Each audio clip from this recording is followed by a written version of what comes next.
Bienvenue à toi dans cette nouvelle vidéo dans laquelle je vais te faire l'étude complète d'un trade que j'ai pu prendre récemment. C'est courant du mois avril, c'est précisément le mardi 8 avril. Je vais pouvoir te montrer tout le process étape par étape, du contexte général à l'entrée de cette position, à sa gestion et à sa sortie. Le but ne va pas être de te vendre une recette magique, mais de te faire rentrer dans ma tête pendant que je suis en train de trader. Et surtout de t'aider à structurer ton propre raisonnement. Avant toute chose, laisse-moi me présenter. Je m'appelle Vivien, j'ai 28 ans et je suis trader. J'ai quitté ma dernière année d'école d'ingé à l'âge de 22 ans pour me consacrer à 100% sur cette activité. Depuis, j'ai obtenu plusieurs certifications reconnues à l'international et je continue chaque jour d'affiner ma méthode. Je suis spécialisé sur l'or et j'analyse également en multi-assets. Et ça avec une approche technique et rigoureuse et ancrée dans la réalité du terrain. Le trading me permet aujourd'hui de vivre à mon rythme et de voyager à travers le monde, de l'Afrique aux pays nordiques, en passant par l'Indonésie à l'Amérique latine. Mais ce dont je suis le plus fier, c'est d'avoir aidé cette année plus de 270 personnes à devenir rentables sur les marchés. Et si toi aussi tu veux progresser sérieusement avec une méthode claire, structurée et éprouvée, alors bienvenue sur cette chaîne. Et on se retrouve maintenant sur TradingView pour l'analyse complète de ce trade.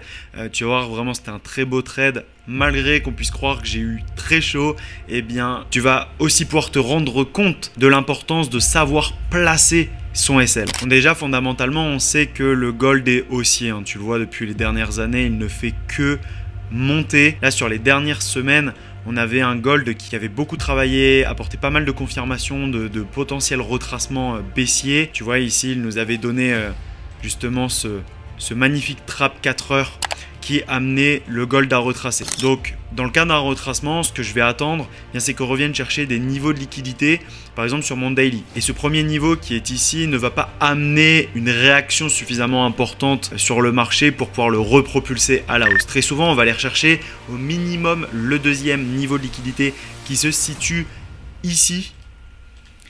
Et on sait très bien que le marché, très généralement, revient chercher des anciens tops qu'il a pu faire. Et on avait justement ici cet ancien top qui se situait sur le haut de cette zone d'accumulation. Et tu vois, il est très bien revenu réagir dessus. Donc là, si on regarde le 4 heures, le 4 heures nous avait également donné une confirmation de reprise haussière lorsqu'il est venu taper ce niveau. Donc ici, il nous avait fait un trap que je te dessine tout simplement ici. Ça, c'est une absorption. En fait, c'est une absorption sur les hauts time frames qui a eu lieu, qui s'est déroulé. Il est venu taper et ensuite, il a commencé tout de suite à réagir. Donc, une fois qu'il nous a donné cette absorption des vendeurs par les acheteurs, tu vois, le marché a tout de suite réagi très fort à la hausse. On a un gold qui est dans un contexte hyper haussier. Et il y avait une aggravation du contexte géopolitique et on avait également eu des informations comme quoi Trump faisait machine arrière sur des attaques économiques qu'il avait pu faire au niveau mondial. Et ici pareil, sur le 1 heure, on avait très bien réagi, on avait fait une belle rejection dedans et c'est justement ici que j'aurais aimé pouvoir rentrer. En réalité, c'était sur ce premier niveau en 15 minutes, on avait eu un magnifique trap dessus et cependant, on était lundi, il était quasiment 20h et je n'étais plus dans ma session de trading et donc je n'ai tout simplement pas tradé. Et tu vois ce que j'ai tout simplement décidé de faire étant donné que le marché est parti, étant donné que le marché m'a laissé énormément de liquidités tout au long là, de sa leg haussière de reprise, eh bien j'ai tout simplement attendu le lendemain qu'il revienne chercher ses niveaux de liquidité et me donne des confirmations pour pouvoir rentrer en position. Et tu vois, il a vraiment fallu que je sois patient, il a fallu que j'attende quasiment 24 heures pour rentrer en position parce qu'ici le marché m'a donné ma confirmation, un price delivery, c'est tout simplement qu'il est revenu chercher des niveaux de liquidité et le marché est revenu taper toute une zone tampon qui a extrêmement bien fait réagir et j'ai donc décidé de rentrer sur du 5 minutes sur cette très belle rejection et j'avais attendu également des confirmations de la part de mon volume delta. Tu vois, mon volume delta qui était lui très agressif à ce moment-là. Il y avait énormément d'entrées vendeuses et puis là on a eu, ça y est, le début d'accélération des acheteurs entrants et donc c'est à ce moment-là que j'ai décidé de rentrer en position. Et comme je te le disais en début de vidéo, eh bien il fallait que je place parfaitement mon SL. Et j'ai décidé de me placer sous ce niveau de liquidité et même plus précisément derrière les niveaux où ces bougies avaient réagi. Tu vois ici, il y avait toute une petite zone tampon, une zone de support résistance qui était ici. Et d'ailleurs, le marché est revenu pile dedans, tapé, il a repris la liquidité, il a tapé dans cette zone et ensuite il a réagi. D'ailleurs, même pour te préciser, il m'a donné une nouvelle confirmation de trap 15. Donc il y avait une entrée qui était disponible ici, qui était magnifique. Cependant, eh bien, c'était durant la nuit, durant l'Asian Session. Et là, le marché est parti très très fort une fois après avoir confirmé ce trap. Et mon premier target sur cette position, c'était d'aller chercher les 3023. Cependant, au vu de toutes les confirmations qu'on m'avait données sur mes hauts time frames, eh bien, j'ai décidé d'aller rechercher ce niveau de liquidité 15 minutes, 1 heure. Donc juste à la fin de cette zone d'accumulation, tu vois, sur la partie haute de toute cette accumulation-ci. J'avais donc décidé d'aller mettre mon target derrière ces niveaux de liquidité, donc à 3045, ce qui me faisait déjà un très très beau ratio. On était déjà à quasiment 7 R de ratio sur ce trade. 7R, ça veut dire 7 fois le risque que j'ai pris. Sur un compte à 100 000 euros, je risque 1000 euros et j'ai gagné quasiment 7000 euros en l'espace de quelques heures. Et le lendemain matin, lorsque je suis arrivé sur les graphiques et que j'ai observé que le marché était en train de continuer de pousser, qu'il ne me donnait aucune confirmation de reprise baissière sur ce niveau, j'ai décidé de laisser mon TP principal, mon target principal à 3045,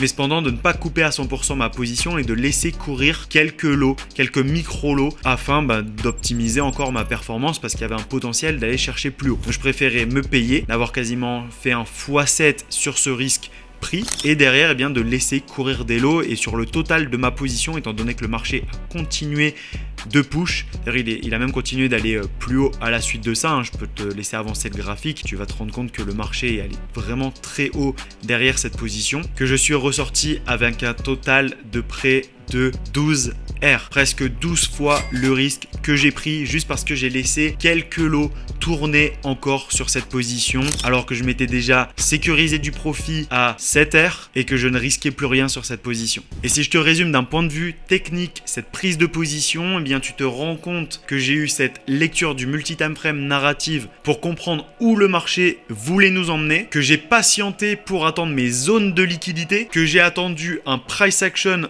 favorable à mon entrée et que j'ai sérieusement patienté pour avoir mes confirmations pour rentrer sur le marché, que j'ai ensuite placé correctement mon SL avec une très belle entrée grâce au setup que je maîtrise et surtout une très bonne gestion du risque et également une très bonne lecture d'analyse lors de la position. Parce que très souvent ce qui va se passer, c'est qu'on va avoir des biais psychologiques qui peuvent apparaître lorsqu'on est en position et j'ai su prendre du recul, réanalyser et réadapter ma position pour aller chercher encore plus de performance. Et étant donné que j'étais dans le sens du marché, eh bien c'était dommage de passer à côté de profits supplémentaires alors que ça répond extrêmement bien à mon plan et que là j'avais un golden setup. Alors l'étude de ce trade touche à sa fin. Tu vois que le plus important ce n'est pas juste l'entrée mais également tout ce qui a précédé cette entrée, que ce soit le contexte, une lecture propre du marché et surtout le respect du plan et le respect du money management. Et ce trade je ne l'ai pas pris parce que je le sentais, mais parce que tout s'alignait dans mon process. Et ça, c'est la seule manière de durer sur les marchés financiers. Donc si tu veux recevoir mes plans d'intervention chaque semaine, avec mes analyses, mes zones, mes entrées en temps réel, alors je t'invite à rejoindre mon groupe